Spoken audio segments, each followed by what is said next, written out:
Assalamualaikum warahmatullahi wabarakatuh. Perkenalkan, saya Dr. Rizky Isnida Amelia, dokter spesialis obstetri dan ginekologi, NDH 21, Angkatan 1, Kelompok 3.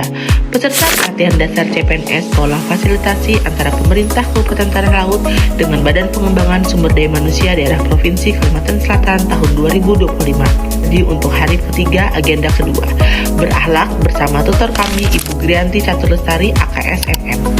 Sebagai seorang aparatur sipil negara sekaligus tenaga medis, saya memiliki tanggung jawab untuk tidak hanya memberikan pelayanan kesehatan, tetapi juga menanamkan nilai-nilai dasar ASN berakhlak dalam setiap aspek pekerjaan saya.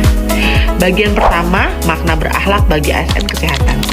Bagi saya, berakhlak bukan hanya sekedar slogan. Berakhlak adalah kompas moral dan etika profesional yang membimbing saya dalam bekerja. Nilai-nilai seperti berorientasi pelayanan, akuntabel, kompeten, harmonis dan loyal, adaptif dan kolaboratif menjadi landasan dalam setiap tindakan.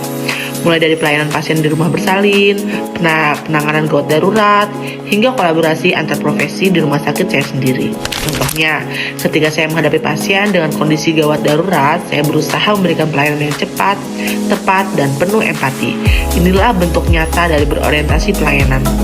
Saya juga selalu mendokumentasikan setiap tindakan medis dengan benar dan jujur, sebagai bentuk akuntabilitas dan profesionalisme.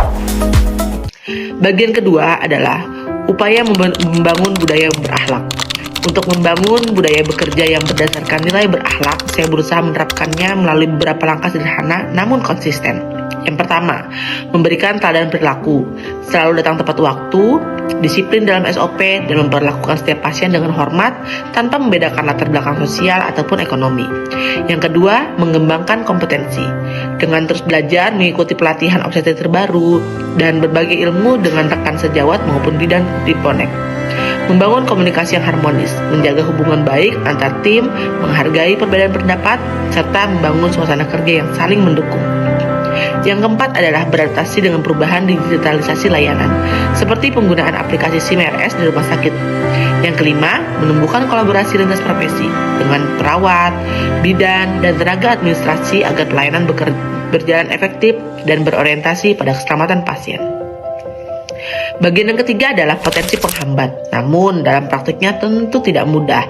Ada beberapa potensi penghambat yang saya identifikasi dalam membangun budaya kerja berakhlak di lingkungan rumah sakit.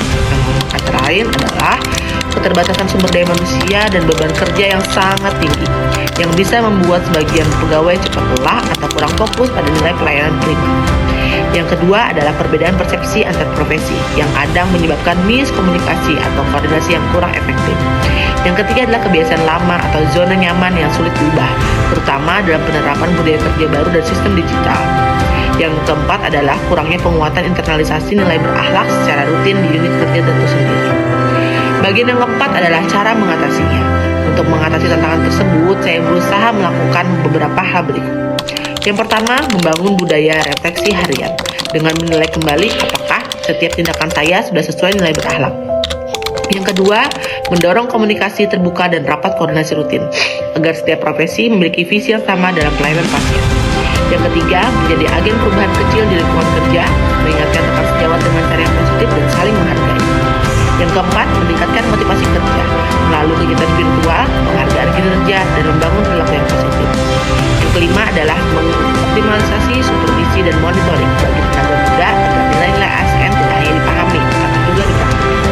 Dengan menanamkan nilai-nilai berakhlak, saya percaya budaya kerja ASN yang profesional dan berintegritas akan tumbuh kuat, tidak hanya di lingkungan rumah sakit Kiai Haji Mansur, tetapi juga di seluruh instansi pemerintah. Melalui komitmen, teladan, dan kolaborasi, kita dapat mewujudkan pelayanan publik yang unggul, humanis, dan berorientasi pada masyarakat. Sekian, semoga bermanfaat buat kita semua. Wassalamualaikum warahmatullahi wabarakatuh.